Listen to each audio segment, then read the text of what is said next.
lumayan 10 menitan ya. Iya. Jadi pada video kali ini sesuai janji kita di video sebelumnya, kita akan bahas logo-logo pada obat. Jadi mulai dari yang paling berbahaya sampai yang paling ringan efek sampingnya. Nah, kenapa Anda semua perlu tahu? Jadi supaya Anda tidak mengkonsumsi atau tidak jajan obat sembarangan. Kok jajan ya? Beli obat sembarangan ya. Nah, kita mulai dari mana nih? Dari yang paling berbahaya. Dari yang paling berbahaya. Oke. Oke, yang paling berbahaya itu simbolnya bentuknya palang merah seperti ini. Ini simbol untuk obat-obat golongan narkotika. Golongan narkotika. Ya, jadi obat-obat golongan narkotika ini obat yang pengaruhnya paling besar pada manusia karena dia ini bisa meredakan rasa sakit sampai mengubah kesadaran juga. Kemudian dia juga bisa menyebabkan ketergantungan. Jadi obat ini benar-benar bahaya. Kalau bisa harus pakai, bukan kalau bisa sih, harus pakai memang resep harus dokter. wajib ya, pakai resep dokter. Ini yang masuk golongan obat ini apa contohnya? Kodein. Kodein itu obat batuk. Betul, bisa digunakan sebagai obat batuk. Oke. Gitu. Terus obat-obat tidur biasanya? Obat-obat tidur itu masuk golongan psikotropika, nggak termasuk Nggak masuk sini? Iya, Oke. nggak masuk. Lanjut.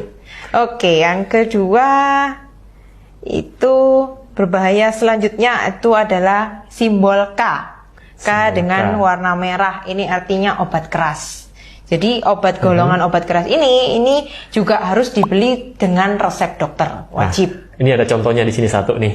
Betul. Ini ada golongan simbol K ya, warna merah ya ini. Iya, warna merah. Ini obat topikal, obat oles.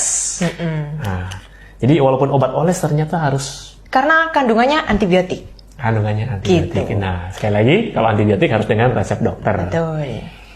Oke, selanjutnya adalah logo simbol warna biru. Biru lingkaran hitam. Ini termasuk obat golongan bebas terbatas. Jadi masih bisa dibeli tanpa resep dokter, cuma jumlahnya tertentu. Jadi nggak boleh terlalu banyak. Nggak boleh terlalu banyak. Biasanya untuk obat-obat yang bisa menyebabkan ngantuk, untuk obat flu, pilek, seperti itu. Contohnya di sini ada CTM. Betul. Ini familiar lah ya, orang-orang obat untuk biasa urtikaria atau biduran lah orang sini bilang. Cuman perlu dibaca lagi, jadi kalau Anda mau konsumsi obat ini kan ini bisa dibeli bebas. Bisa. Tapi kan harus tahu, jadi dibaca di keterangan di belakangnya atau biasa di dalamnya itu ada kertasnya, ada brosurnya. Tolong dibaca efek sampingnya apa. Nah di sini kan tidak boleh digunakan oleh misalnya untuk wanita hamil, jadi bisa nanti kasihan janinnya gitu. Terus kalau konsumsi obat ini jangan berkendara. Betul. Karena efek sampingnya ngantuk. Kemudian obat ini juga di metabolisme di ginjal. Nah, jadi untuk kalian yang punya masalah dengan ginjal, walaupun obat ini bisa Anda beli bebas, saran saya adalah konsultasikan lagi dengan dokter yang merawat Anda ya. Gitu. Next. Ini sudah. Next, selanjutnya simbol warna hijau lingkaran hitam ini termasuk obat golongan bebas. Jadi obat ini bebas, namanya bebas berarti bisa dibeli tanpa resep, boleh dibeli di mana aja dan pasti ada di apotek manapun. Jumlahnya? Jumlahnya juga bebas. Juga bebas. Oke. Jadi contoh di sini ada paracetamol. Jadi ini ada warna hijaunya nih, ya. Jadi sebenarnya ini adalah logonya. Jadi logo untuk obat bebas. Bebas.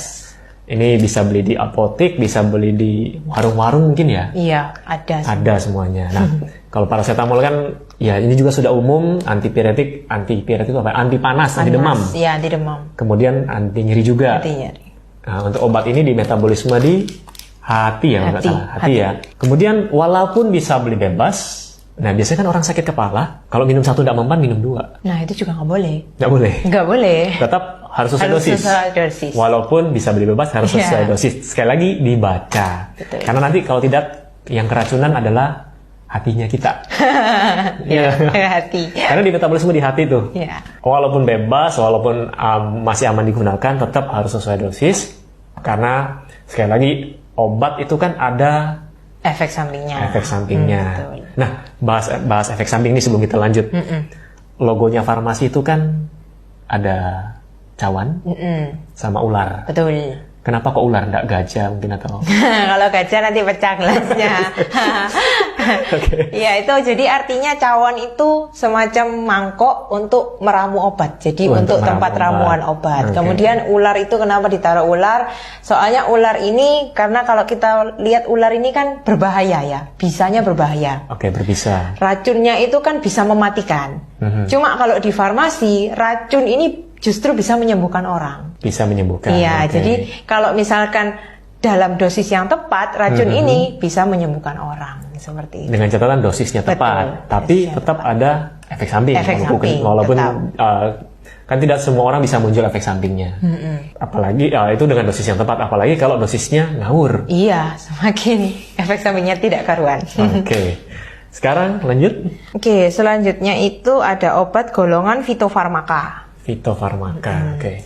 Jadi fitofarmaka itu obat yang termasuk herbal juga, cuman dia ini udah diolah dengan menggunakan teknologi yang canggih dan sudah melewati uji preklinis dan klinis. Boleh jelaskan preklinis itu apa? Klinis itu Oke, apa? jadi kalau uji preklinis ini dia studinya hanya sampai uji toksisitasnya saja, tidak diuji pada manusia. Tapi kalau misalkan uji klinis ini kita sudah menggunakan manusia percobaannya. Jadi kita coba pada manusia seperti apa efeknya gitu. Oke. Oke, next. Oke, next itu ada obat herbal terstandar. Herbal terstandar ini di bawahnya Logonya fitofarmaka. mirip ya? Iya, mirip. Bedanya yang ini bintang 3, yang ini kayak salju gitu. Oke. Yang herbal terstandar ini di bawahnya fitofarmaka. Jadi teknologinya lebih sederhana lagi dibandingkan itu fitofarmaka. Oke. Dan dia cuma melewati sampai uji preklinis aja. Jadi sampai uji toksisitas aja, Uji nggak sampai toksisitas. percobaan pada manusia. Terus yang terakhir ini yang paling ringan, yaitu Yang paling ringan, obat golongan jamu. Jadi memang obat herbal tradisional yang memang murni.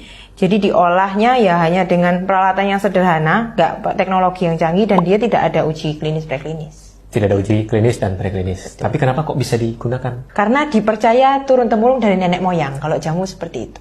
Sudah teruji dari nenek moyang. Betul, Berarti bukan ujinya bukan uji preklinis klinis.